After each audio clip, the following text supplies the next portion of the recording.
Magandang hapon po mga ka-idol. Ako yung pinahawak ng papa kasi nagbabalag siya ng nagbabalat ng ilog mga ka-idol. Kasi ako yung naghawak. Mga ka-idol, panoodin niyo po tong video na to hanggang sa dulo. G-Chris TV po. Subscribe po, ka-idol. So, ganito magbalat ng niyog mga ka-idol. Patigasan ng ano to, katawan.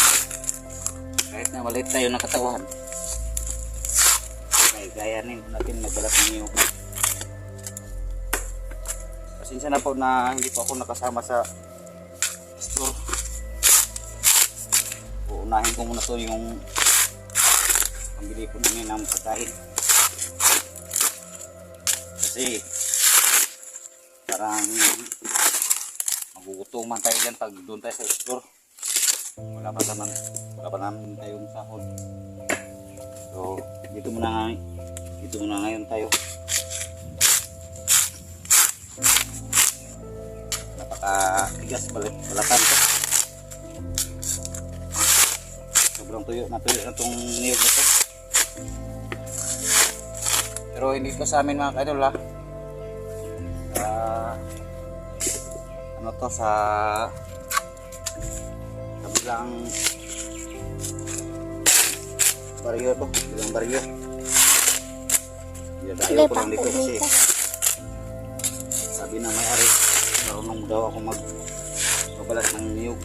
Ay kayang-kaya ko yan sa niyog ngayon.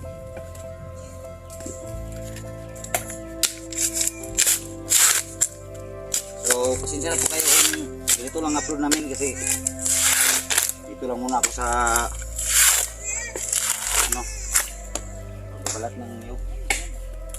Hindi muna ako mag-explore.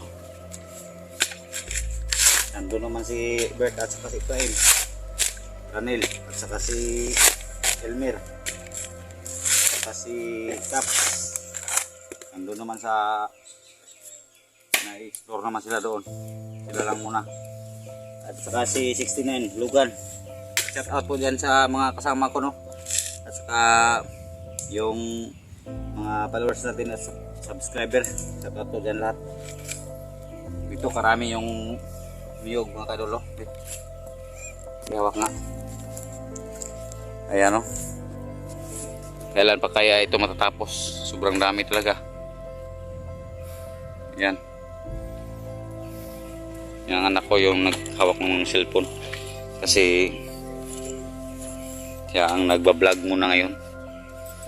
Ako lang isa ito magbunot mga kadolo kasi yung asawa ko nung sa itong adlaw ngayong adlaw yung karang araw siya ang nagbabalat kaya ako na muna ngayon. Kaya ang nabalatan ko mga kaidol, mandyan pa yan sa mga toke. Ang babayaran yan ay ano lang 500 yung toke na binalatan. So ayan, patuloy po tayo magbabalat kasi tanghali na. So ikaw lang muna maghawak. Yan ba? Doon ka sa ibabaw para hindi masyadong bulit. Doon lang ka. Sinsa na po, ganito lang yung upload namin, babalat ng niyog para makita niyo naman pag paano babalatan itong mga niyog na to. Ako ang nagbabalat mga kadol. G-Chris TV ang babalatiro ng niyog. Hindi ko lang sasabihin yung lugar ko baka mahuli ako ng mga bandido. Opo, si G-Chris TV nagbabalat ng niyog. Ayan. Kahit anong karaming niyog yan ay kakayanin natin.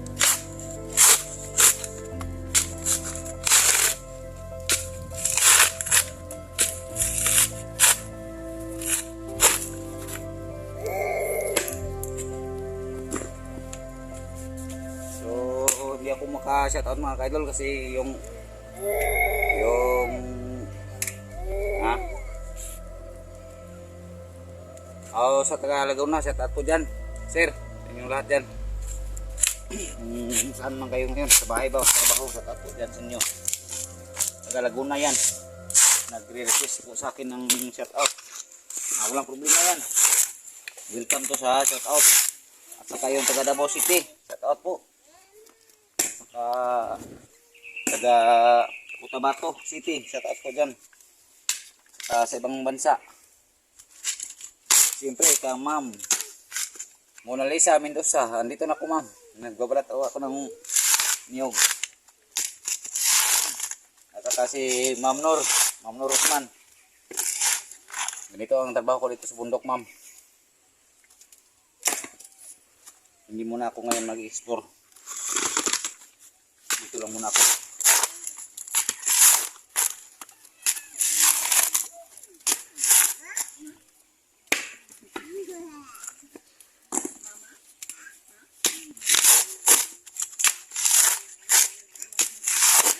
So, ganun lang magbalat mga kaidolo.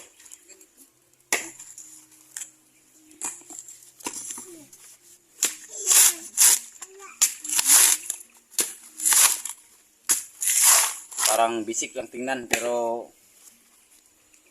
mahirap tong trabaho to pag hindi ka marunong ito.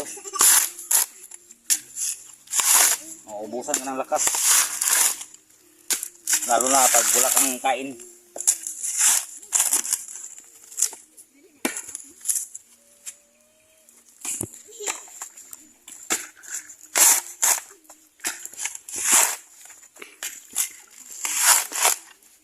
Shoutout po no sa ate ko taga Hong Kong dyan.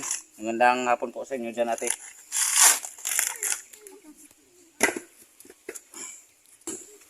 Saka sa ibang bansa naman dyan. Mga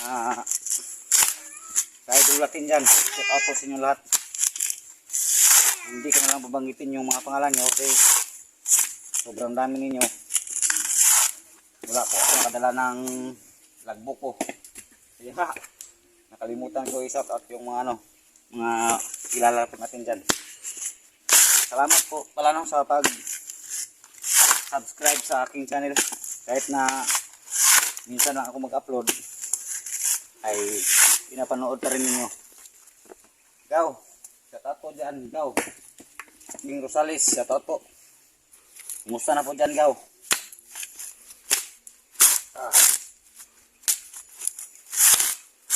Ako dito gaw, nagbabalat ako ng mga gaw. Sobrang dami ito gaw.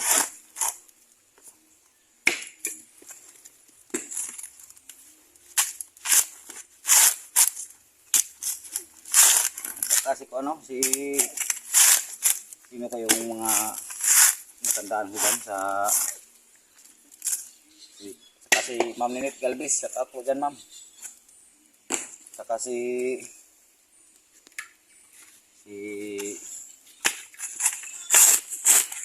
yun.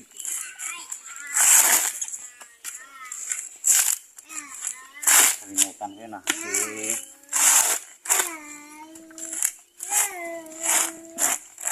si Ma'am Pinski. Shout out po dyan ma'am. Sino pa si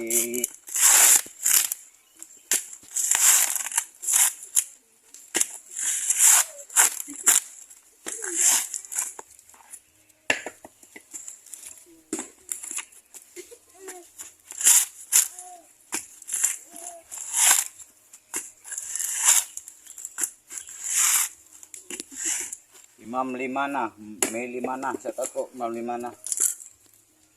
Saka si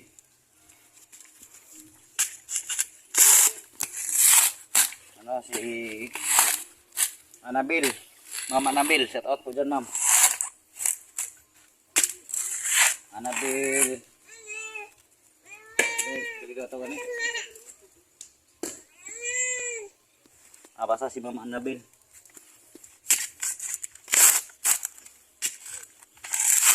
So yung iba hindi ko na shout out, pasensya na kasi wala talaga ako nakadala ng ano dito mga kaidol.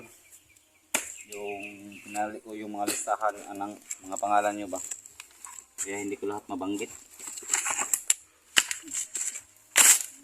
So ngayon lang muna ako nakabalik ng pag-vlog. Dito. Dito ang ako mga idol. Pag-vlog.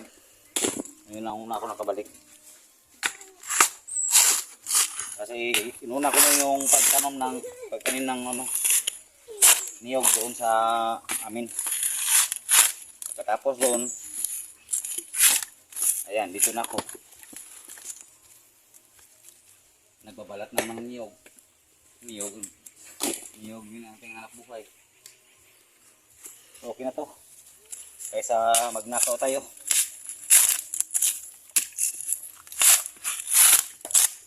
Kahit na ganito lang ang trabaho po natin mga kaidol,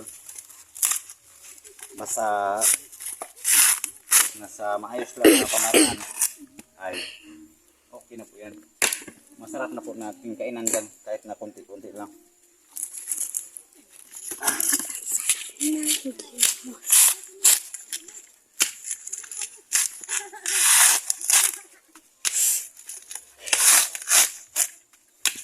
Saka si Valdez, yung si Valdez, Ma'am Valdez, nandito na ako. Dapat po dyan sa inyo. Magandang hapon po sa inyo dyan.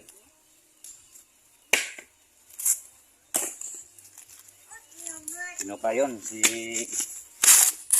Ma'am Joan. Sila po yan. Siya pa po dyan.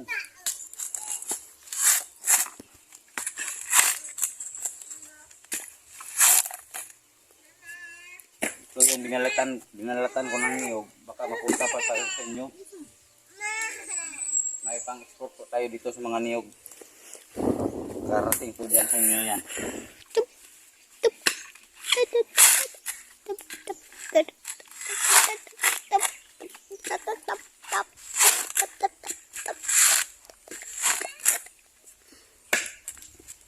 Yan ang papalatan yung notes pa.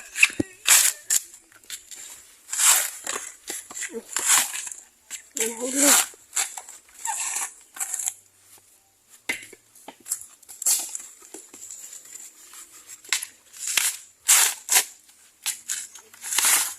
Buksan na kaya doon si Sinain at saka si Lugan.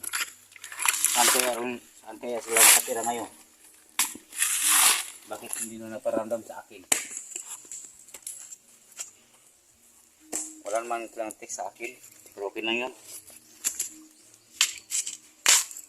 Pag may explore na siguro, magte-text, magte-chat yun sa akin. Pero sila lang muna ngayon. Dito lang muna ako. Ang dami pa nito. Kailan pa ito matatapos.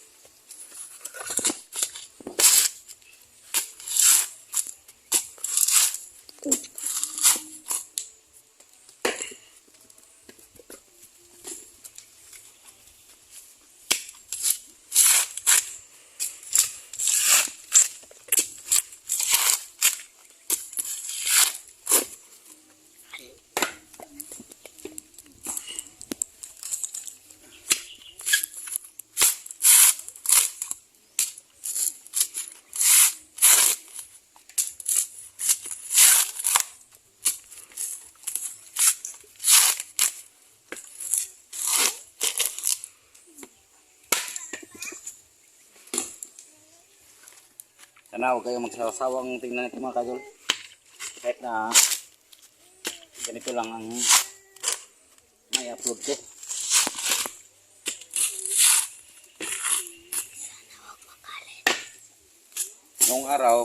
Noong nakalipas na araw, nagtatanim po ako ng gulay doon at saka yung niyog na binigay po sa akin. I-update ko yon pagkatapos ko dito. Sigurado akong nabubuhay na yun. Pakita ko sa inyo.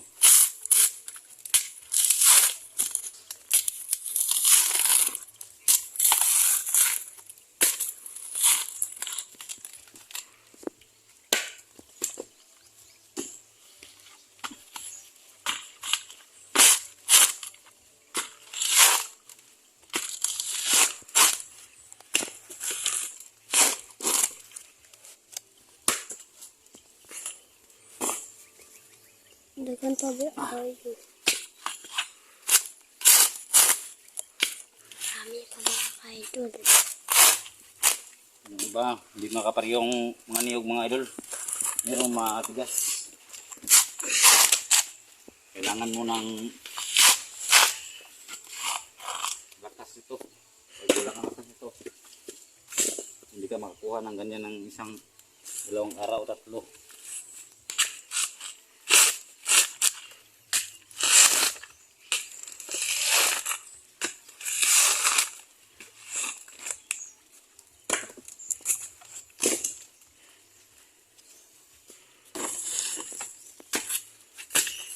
So ganito yung pangtusok mga kaidol. Yan. Idol yan. Para mabilis ang pag ng lubi niyog pag tako. Bigat ng yung iba.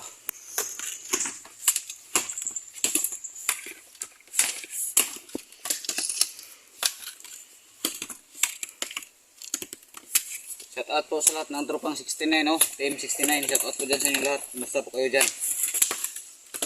Sana mag-ingat kayo sa explore niyo.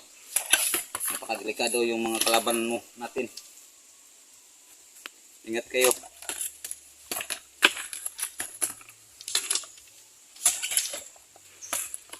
Magpakalayo-layo muna ako doon sa ano.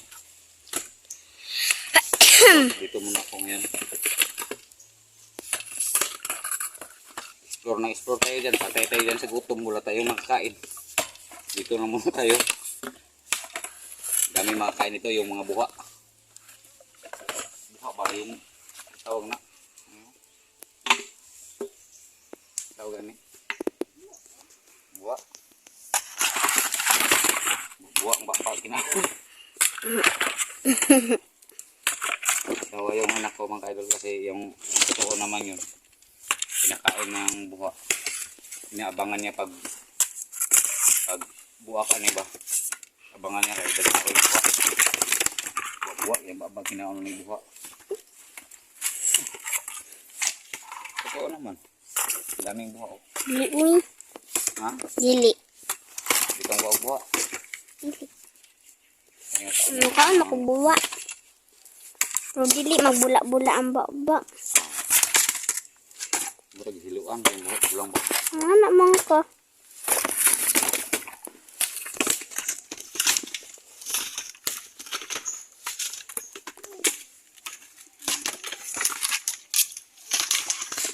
Kahit na mahirap ang buhay dito mga kaidol, at least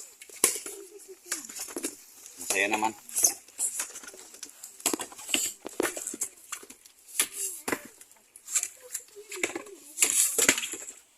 Hindi tayo susuko sa pag trabaho. Hanggat may trabaho mga kaidol ay kaya-kayanin natin magtrabaho. Kahit ano pa niyang trabaho naman. Dah. Balik, tingin. Tingnan ko muna ngayon ng oras mga kaidol kung ano ba ito. Pwede na ba itong so ayan. Sayang naman yung saging mga kaidol oh, yung pinutol kayo nasa yung may-ari ng niyog nito. Yung saging nito ay ano, yung daot, tibagnol ba? Tibagnol ang tawag dito mga kaidol sa Bisaya. Sayang, makwartahan ng tana. Mahalin ang tanag mga 50, 60 na. Pero naabutan siya ng sakit. Sayang naman. So ayun. Sa dalawang araw ko, ayan ang nababalatan ko mga kaidol. Ayan. Kahapon at ngayon. Pero kapoy lagi. Ilang. Kahit na kapoy.